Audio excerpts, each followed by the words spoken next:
Hey y'all. So, in my mind,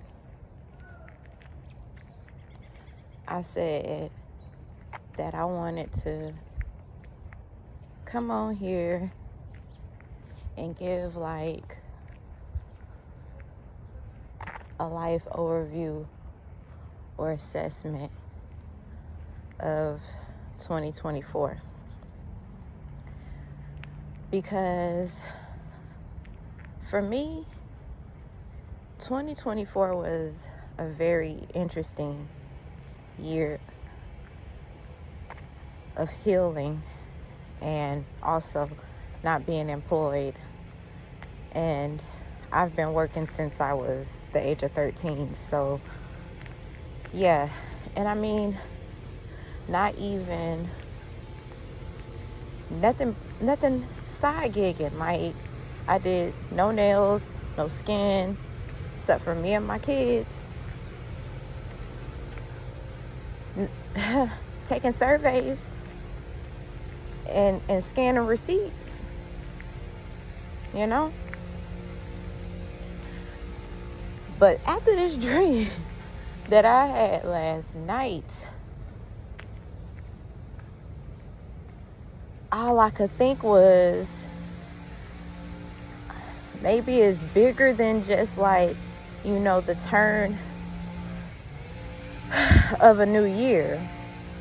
Also, like settling into reality that I'm turning 40 this year.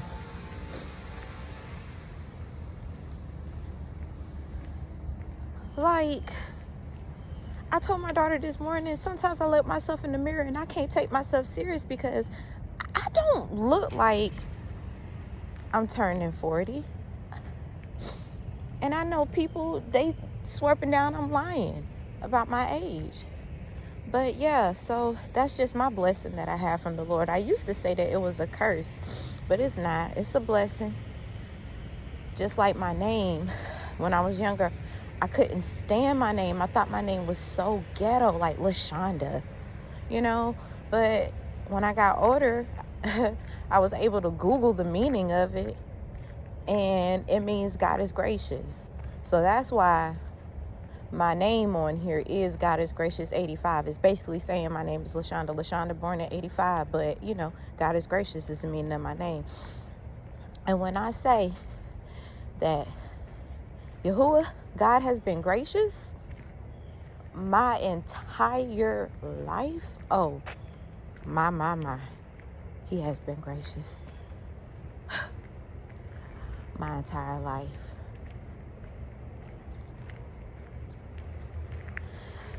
Basically, I realized that my coping mechanism for anything that I'm going through in life is to don't trip. Don't worry about it. And if it's not like an immediate issue, keep it pushing. Like, say for instance, I was in a abusive relationship, right? Once I'm out of that relationship, I don't sit there and cry and ponder on why I had to go through this and why I had to, flee or whatever like that. I just be like, okay, I need to get a job. I need to get a car, or I need to get somewhere to stay. My kids, how they doing? Are they good? Do I need to get back in school? I be on go mode. And so I have not been afforded the luxury to have my bills get paid and not work and not move around like I normally do. Now, the first 4-5 months pushing it, I was okay with, resting. because just the previous year, my children and I have went to hell and back. So basically, God told me to leave where I was living in Columbus, Georgia, and to bring my behind back to Atlanta. I didn't want to come back to Atlanta. I already lived in Atlanta. I know how Atlanta works. And I was like, Lord, can't we go somewhere else we've already been, or somewhere new? He said, nah, you go to Atlanta. So I come to Atlanta, and I'm thinking I'm going to have to grind like I did before. So I don't have nowhere to stay. So I'm going to have to, get some hotels, stay in the hotels, and Airbnbs. But little to my knowledge, things weren't like it was back in 2017 when I had to do stuff like that, or 2012, where I could stay in a hotel for a week for $300. No. They want $100 a day type situation. So that put a big old wrench into what I thought I could be able to accomplish when I got up here.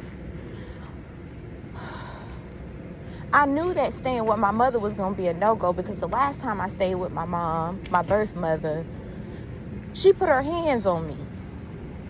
And so I decided to leave, because I was 35 at that time, 34. And I was like, first of all, I just left an abusive relationship to start my life all over again. I'm not finna come back here just to be abused by you again. So I left. And that left me having to stay in hotels. So it was really hard. It got to the point where I had to ask my mom, my birth mother, because it was summertime, if my kids could stay at her place, for a couple of days or over the weekend or a week or two, when I couldn't afford a hotel because I was on a fixed income. So while my kids were at my mom's house going through hell there, and I just had to keep in the back of my mind, well, at least they're sheltered for sure, but I found out that they wasn't really eating like that.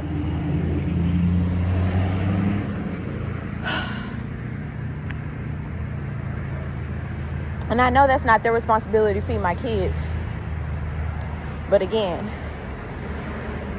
I was on a tight income. And so I sent money and brought food for when I could, which I did each time that they were there. But sometimes it just wasn't like, like a gang load of food for them. That's not the point though. So while they would be there at my mom's house, I'd be like sleeping in a car or sleeping in a tent. And it ended up getting so bad at my mom's house for my kids that I had to get them and my pets. I had a dog that my mom had gave me that she didn't want anymore, but she took it back. And I had a cat. And so we would stay in the hotel till I couldn't afford it anymore, which was like a week and some days. I'm sorry about the noise. And then we'd go to a campground and go camping, because you cannot live at a campground. You can't be living in a tent You get your children taken away from you that way. But if you take them camping, it's perfectly fine. And so since it was the summer, we went camping at 2 beautiful state parks in Georgia and got to get a feeling of camp life. Which it wasn't too terrible at all. I was really at peace. It wasn't no drama. I was surrounded by nature. The one was Stone Mountain. We stayed there for 7 days. They had a swimming pool, bathrooms so clean. And then the other one was Panola. And yeah, they had an outhouse where we were at, but then you could still just go back up to the main area, which wasn't that bad. And, they had a bathroom there. And I had to get creative with how to cook outside. And we made it do what it do. Now, I was dealing with my ex-husband at this time because I figured, he seemed like he was doing better, okay? He had a steady job at first, he got a car, and he liked to play like he was in the same situation as me. No family to turn to, which was a lie. Because that's probably where he at right now, with family or with a woman. But he got frustrated one night where he felt like he wasn't going to be able to afford for us to stay in a hotel. Like he didn't make enough that day off of Uber. So he got real frustrated, and he was like, it ain't my fault that you ain't got no friends and no family and nowhere to go. And I was like, oh. And he did that, in front of my kids. And I was like, bro, look, I'm already going through enough. I ain't got to take this abuse, basically. So I took me and my kids' stuff out the car. And I said, yeah, you can go on about your business because I'm not finna keep dealing with this. Life is real. And if every time, you get frustrated about taking care of me and my kids or helping me and my kids when I'm helping you too, like, no, because I don't throw stuff up in your face. So we ended up just out there. And I got, a little cash on me, so I'm trying to get to the cheapest room that I can get to that buy us some time for like 2 or 3 days. But this gas station that we was at, once he had drove off, man, when I tell you, me and my kids was just sitting there. I was inside the store trying to charge my phone up, and then when we came back outside, this guy out of nowhere, he just said, hey, is it okay if I give your son a little cash? And I was like, yeah, sure, if you want to. And so I let my son go over there and grab the cash off of him. And then he was like, do you need a ride or anything to a hotel or something like that? Now, mind you, I don't know if that man was there the whole time and he saw what had transpired, or he saw that I had a suitcase or whatever, but I was just like, I knew I made the right decision, because at the end of the day, Yahuwah provides. But you got to do your part. You got to, let go. And you got to do scary stuff. God has not given us the spirit of fear. So if you're afraid to step out on faith, knowing that Yahuwah got your back, then, that's faith.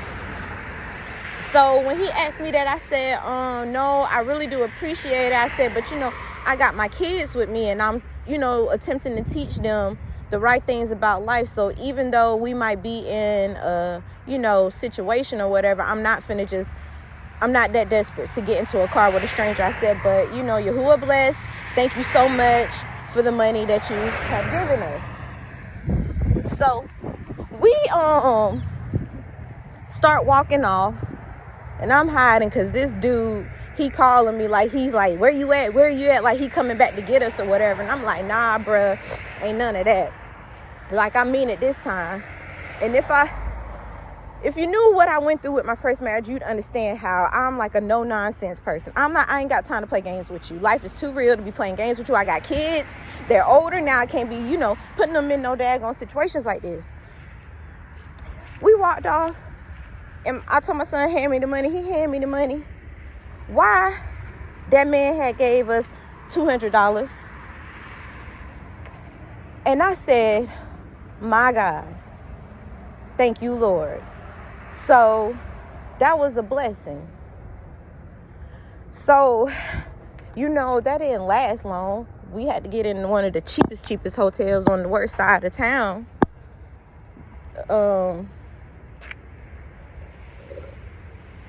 But at least we wasn't outside. They wouldn't have to say that they actually had to sleep outside with no shelter. So I took to Facebook, and I told everybody my situation. I said, look, this is my situation right now. Me and my kids, we do need help.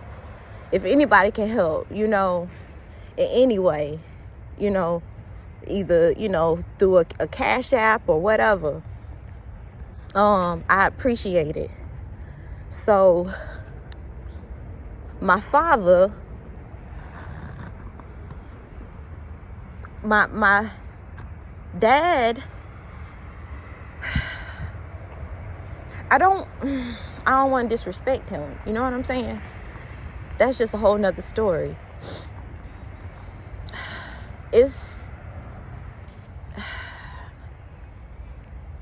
I don't know if he's my father, okay?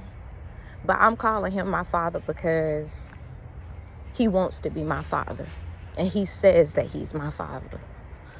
It's just other information that family members have told me that say that he isn't my biological father. And my mom has 4 kids. I'm the oldest. And the oldest and the youngest, we supposedly have the same father and mother. And it's just no similarities. It's just like, a whole nother thing. But anyways, him and his wife reached out to me. She was like, can I come and get you? And I was like, yeah. And she was like, okay.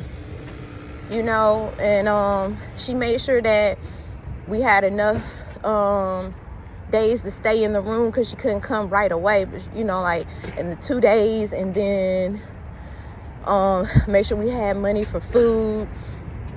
And they came and got us.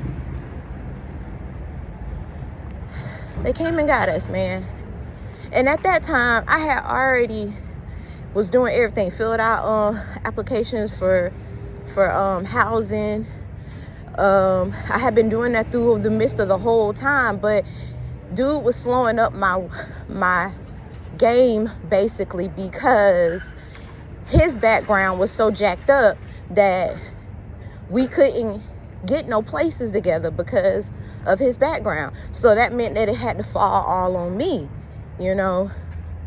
and I had got accepted into an apartment, but I didn't have the money for it right then. So I would have had to wait. But thankfully, I did end up getting accepted for housing through the VA. And I chose somewhere far, far, far away from my family and him. And it took me 30 days. Me and my children was at my dad's house for 30 days. And in 30 days, we was in our own place. And that goes to show you, from April, May, June, July, 3 months of trying to be in a home with him and doing things together instead of just my way left me out in the cold. And then once that he ain't in the picture, 30 days later, the Lord blessed me and my children with home.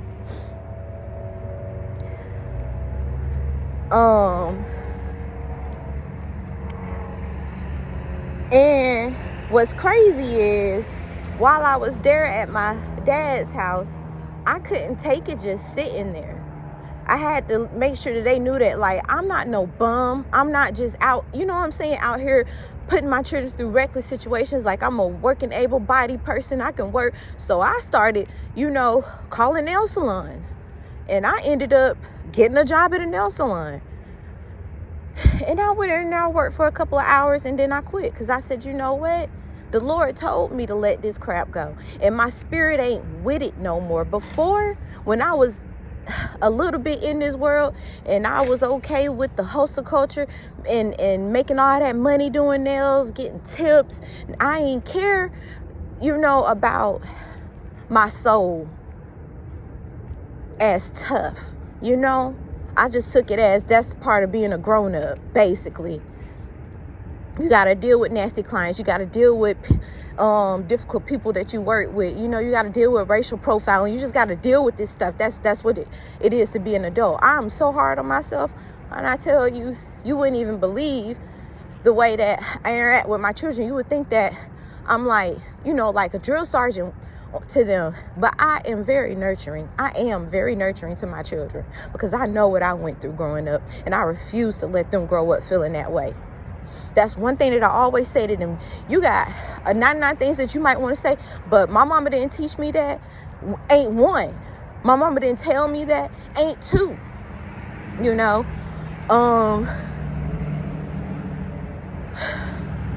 And you ain't gonna be able to say that my mom was abusive. You ain't gonna be able to say my mama did all this yelling and screaming and blaming, and she talked trash about my dad and this. No, I didn't do none of that. I treated them children like I knew they was gonna be adults one day. And I didn't want them to grow up with no excess baggage of how they grew up. I wanted their growing up to be something that they wouldn't mind looking back on and actually might have fond, good memories. So anyways, when I did get into my space, I told my mother and my mom and my dad, because the Bible says don't call no man your father. So I'm unlearning a lot of things.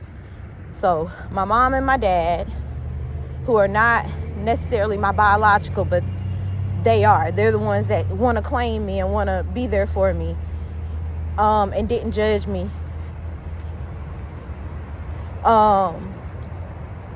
I told them, I said, hey, when I'm moving to my place, I know y'all gonna want to help me out a lot. I said, but please don't do it. Just let me do it on my own, please.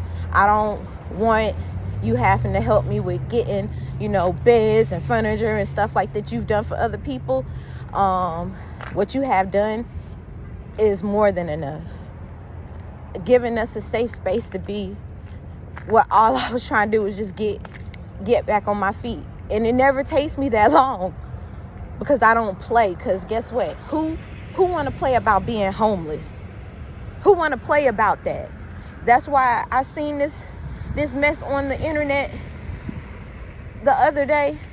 And I was telling my kids about, I'm like, now the internet's so crazy. You got people on here and they showing you homeless in a homeless shelter with one child. Bro, what? That ain't nothing to freaking be showing online, or living in a hotel with kids, how it really is. Like, bro, that stuff, how about you tell us about that when it's over with, when you overcome it? You know what I'm saying? But you doing it while you there, to me, is giving, I want attention online. I want these views and these likes so that I can get my money up. I'm going to just keep it straight with you. And the reason why I'm saying that is because, I almost said nigga. Because, look, I have been in domestic violence shelters. Hello? What? I don't even know if I'm allowed to say that on YouTube, but I have been in DV shelters too many times to count from going through a cycle of DV with my first husband. That's not nothing to boast about. I have stayed in hotels, and that ain't nothing to boast about, man. I used to hate it. I remember back in 2017, man, I was making a lot of money at the nail salon, I'm telling you. And I made enough money to pay to stay in the hotel every week, catch a Lyft or an Uber to and from work, and it wasn't no 15-minute drive. Eat out every day because I had to. And then try doing that raising kids. Like, you gotta choose healthy stuff. You can't have these kids eat McDonald's every day. So, I would have to go to places that had greens where they can get some broccoli and rice and, fish and different things. Like, it wasn't just eating McDonald's and Wendy's and all that crap every day. No. And then when I would get off on the weekend, I'll take my babies out somewhere. I'll take them somewhere fun. I took them to Fun Spot. That's a little amusement park. Took them skating. Took them to the movies. Took them to the mall. Let them buy a little something. You know what I'm saying? Just to lighten the load of, we're staying in a hotel, but at least the Lord afforded us to stay in a hotel. So no, that's not nothing cute to be glorifying at all. So yeah, like I said, that's what I initially wanted to do. Just express how, after going through all of that, and that's just 1 year of my life. That's only 6 months of my life of 2024, or of 2023 into 2024, that I was cool with resting. But once it got around that 5-month mark, I was like, oh no, we need to be getting in school or getting a job. So I started filling out mad job applications around here, places that I thought that I wouldn't mind dealing. Something I say, look, I just want to be a worker. I just want to come to work, do my job, go home. I'll stock your cabinets. I'll stock it, I'll stock the food. I'll sweep the floor. Hell, I'll be a maid. I don't care. I have an income. I just need some supplemental, because me and my children, we are not used to just sitting around. We'll do all the free stuff in the world. We'll go to the park. We'll have a picnic. We'll go on a walk, But one thing's for certain, two things for sure. We doing something, even if it's just skating. We love to skate. So we going skating, we going out to eat, trying to find new restaurants for us to go chill at, getting us some boba, because my babies are homeschooled. So I like to get them out and around, so they could just get a vibe for what this world really is. But no, didn't get a job. I had 2 job offers, but both of them was too far. And I was like, I gotta do the math. If I don't have a car, I'm finna be catching an Uber for 30-45 minutes away there and 35-45 minutes back, and it's gonna be minimum wage. All my money gonna go on just getting to work. I'll probably have $50 extra. That's a waste of my time, and I'm smart enough to know that now. So sometimes you're so busy just trying to grind, just gotta get it, work 10, 11 jobs, and you still end up in no point case. When I ain't gonna say when I first came back to Georgia, it was one of the times that I had left my first husband, and I'll tell you that story. I was still going to school online for early childhood development. I was working at Walmart overnight, and then I was doing nails during the day. So basically 3 hustles. But it just seemed like I wasn't getting nowhere. Because, I was paying my mom to stay there, and yeah. I seen how my checks from Walmart every 2 weeks was $500. And I was like, I can make that in a week doing nails. Really more. So why am I doing this? And then I just stopped and I just did nails full time so that I could focus on that and get my money that way, instead of stressing myself out. And that money wasn't doing nothing to help me get out of my situation at all. So that was what I wanted to talk about. My overview, my overlook of how I handled 2024, which, I ended up doing things that I love to do and want to do. Like, I started back writing, and I started gardening, loving it, actually having stuff grow, and just being able to feel how I feel. And not gonna lie, sometimes it really is uncomfortable to feel emotions from 20 years ago, 30 years ago, and I was just 10. But I also had to realize that you got to, though, man. You got to face what you've been through. And I haven't been facing it. I just been going.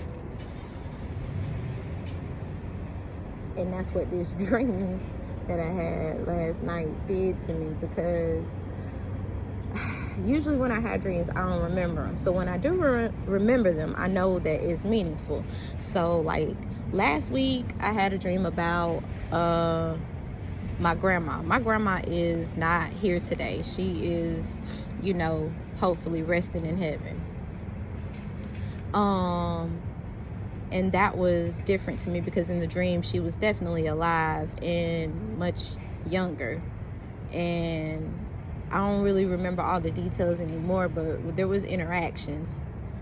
Then the week before that, I had a dream about a tiger. And this tiger kept coming out of a closet, attacking me, or trying to attack me, until the last time he came, I beat him by throwing him a piece of meat. So I wasn't debating anymore. But he came at me 3 times. The third time, I didn't run. I just gave him some meat, and he ain't mess with me no more. And so I realized, that's some bottled up, hidden up stuff that, I gotta face. And then I had this crazy dream. This dream was so crazy. My cat woke me up, man. My cat hopped on the bed and laid next to my head, and it woke me up, and I woke up still arguing out of the dream, to the point that the back of my throat and my tongue still hurts, like it feels swollen, about how much yelling and screaming that was going on. And the second crazy thing about it is, it was another person that is no longer here in that dream, which is my baby's father, my first husband, my first ex-husband, his brother. He got murdered in the worst way.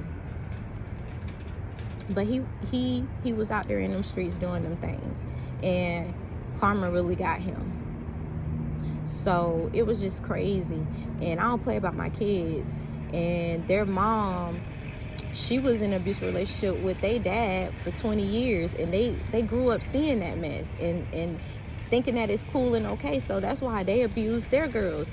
His brother abused all the girls he was with to the worst way. And so did my baby dad. It was not nothing nice. Like, it was a lot of crazy rah-rah gunplay drugs going on. So, and I was like, whoa. Then that's when I realized, like, man, you just never really know about how the pent up, unresolved things, how they come back to get you. But I remember, I want to say it was probably 2022. I was listening to a lot of different podcasts, uplifting podcasts, you know, because I was in my healing journey at that point, beginning of my healing journey. And this one lady said on this podcast, or it was a guy, he said, the body keeps score. You may not, but your body keeps score of everything that done happened to it. And that right there, it speaks volumes. But look, I just made it to this grocery store. Yeah, I'll come back with something else, I believe. If not, peace until next time.